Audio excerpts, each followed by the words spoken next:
Picture a chemical reactor with 32 sensors streaming data every second.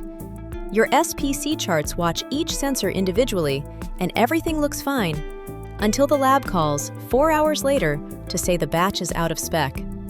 Sound familiar? Now overlay an autoencoder trained on 6 months of stable operation.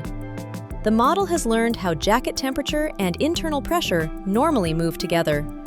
One morning, that subtle correlation shifts. Nothing dramatic, no single sensor out of limits, but the autoencoder's reconstruction error spikes. 47 minutes before the first off-spec batch, you get an alert with a contribution plot pointing at exactly 2 variables. Your engineer adjusts the catalyst feed, and 3 batches worth 18,000 pounds are saved. That is the power of multivariate AI monitoring. It sees the relationships, not just the numbers.